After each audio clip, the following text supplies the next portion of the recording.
আমরা আমাদের জায়গা থেকে মনে করি বাংলাদেশের এই অন্তর্বর্তীকালীন সরকার যারা এই বিপ্লবের ফলে এসেছে তারা থেকে শুরু করে যে সকল ফ্যাসিস্ট বিরোধী রাজনৈতিক দল একসাথে রাজপথে লড়াই করেছে তাদের সকলের মতামত এবং সক্রিয় অংশগ্রহণের মাধ্যমেই আমরা আমাদের জায়গা থেকে আমাদের জাতীয় শহীদ মিনার, যেখানে একদম অফিসিয়ালি 6 জুন প্রথম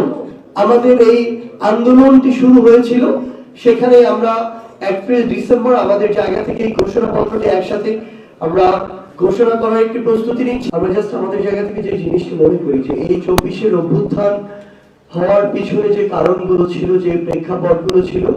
এই প্রেক্ষাপট 16 বছরে তৈরি হয়নি। এই প্রেক্ষাপট 53-54 বছরের প্রেক্ষাপট, এই প্রেক্ষাপট 250 বছরের প্রেক্ষাপট। আমরা আমাদের জায়গা থেকে মনে করি যে বিগত 16 বছরে এই প্রেক্ষাপট তার সকল মাত্রা অতিক্রম করেছিল এবং নির্যাতন, নিপীড়ন, অন্যায়, জুলুম, ক্ষমতার অপব্যবহার, সিন্ডিকেট, চাঁদাবাজি, মানুষকে জিম্মি করা, খুন, হত্যা, সকল কিছু এই বিগত 16 বছরে মানুষের যে ধৈর্যের বাঁধ, সেই বাঁধ ভেঙে দিয়েছিল। এবং সবশেষে আসলে এই 16 বছর এর নির্যাতন, নিপীড়ন শেষে এই 24-এর অভ্যুত্থানে, এই 24-এর কোটা সংস্কার আন্দোলন একটি যৌক্তিক আন্দোলন, একটি ছাত্রদের আন্দোলন দিয়ে শুরু হলো, এটি 5 অগস্টে গিয়ে শেষ হয় একটি বিপ্লবে। আমরা সেই জায়গা থেকে আসলে আমরা মনে করি যে আমাদের বিপ্লবের যে প্রথম যে ধাপ, একটি ধাপ মাত্র আমরা অতিক্রম করেছি এবং আমাদের এই জুলাই বিপ্লবের যে ঘোষণাপত্র, সেটি আমরা আমাদের জায়গা থেকে মনে করি অবশ্যই ঘোষণা করা আরো আগে প্রয়োজন ছিল। কিন্তু আমাদের জায়গা থেকে আমরা দেখেছি যে 2024-এর এই যে পুরো বাংলাদেশ রাষ্ট্রটির বিভিন্ন সিস্টেম, এই করাপ্টেড সিস্টেমগুলোকে একটি স্থিতিশীল অবস্থায় নিয়ে এসে সেখান থেকে কিছু করা, এটা একটা সময় সাপেক্ষ ব্যাপার হয়ে দাঁড়িয়েছে। কারণ সকলের যে সহযোগিতার প্রয়োজন ছিল একটি সিস্টেমকে সুন্দরভাবে সামনের দিকে এগিয়ে নিয়ে যাওয়ার জন্য, সেই সহযোগিতা এই রাষ্ট্র এই মুহূর্তে এই সিস্টেমের সকলের কাছে থেকে, সম্পৃক্ত যারা রয়েছেন তাদের কাছে থেকে প্রত্যাশা অনুযায়ী পায় না। সেই জায়গা থেকে কিছুটা বিলম্ব হলেও আমরা আমাদের জায়গা থেকে মনে করি যে বিগত 16 বছরে মানুষ কিভাবে আসলে অন্যায়, অত্যাচার, নিপীড়নের শিকার হয়েছে এবং কোন ঘটনাগুলোর প্রেক্ষাপটে এই অভ্যুত্থানটি সংগঠিত হয়েছে। মানুষ জীবনের মায়া না করে, রক্তের মায়া না করে, পরিবারের মায়া না করে রাজপথে নেমেছে এবং খুনি হাসিনার পতন হয়েছে। এই প্রেক্ষাপটগুলো এবং এই যে মানুষ রাজপথে নেমেছে, মানুষ রাজপথে জীবনের মায়া ত্যাগ করে নামার পিছনে কিছু কারণ ছিল। প্রত্যেক মানুষের মনে কিছু স্বপ্ন ছিল, আকাঙ্ক্ষা ছিল, একটা স্পিরিট ছিল। এই স্পিরিট গুলো কি ছিল এবং সামগ্রিকভাবে এই যে আমাদের জুলাই বিপ্লব, এই বিপ্লব থেকে আগামী বাংলাদেশের মানুষ যারা এই অভ্যুত্থানের সাথে সম্পৃক্ত ছিল, যারা ফ্যাসিস্ট বিরোধী আন্দোলনে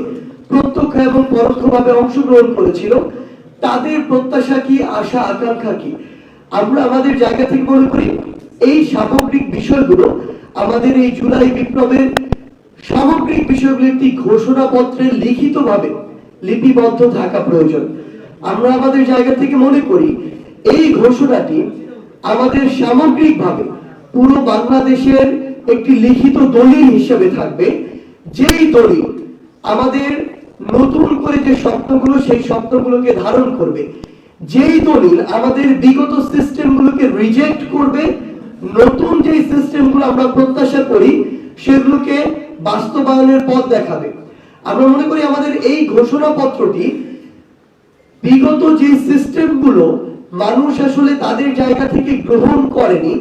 এবং আগামীতে যে সিস্টেমগুলো মানুষ চায় তার মধ্যে পার্থক্যটি তৈরি করবে এবং আগামীতেও বাংলাদেশের মানুষের দায়িত্ব যারা ভোটের মাধ্যমে গ্রহণ করবে তাদের ক্ষেত্রেও এটি একটি নির্দেশিকা হিসেবে থাকবে যে কোন বিষয়গুলোর প্রেক্ষাপটে এই 24-এর বিপ্লবটি হয়েছে,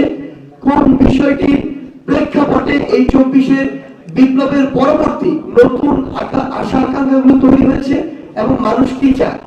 তো সামগ্রিক যে বিষয়গুলো আমরা আমাদের জায়গা থেকে মনে করি কিছুটা বিলম্ব হলেও একটি ঘোষণাপত্রে লিপিবদ্ধ থাকা দরকার। সেই বিষয়টি আসলে আমরা আমাদের এই প্রোক্লেমেশন অফ জুলাই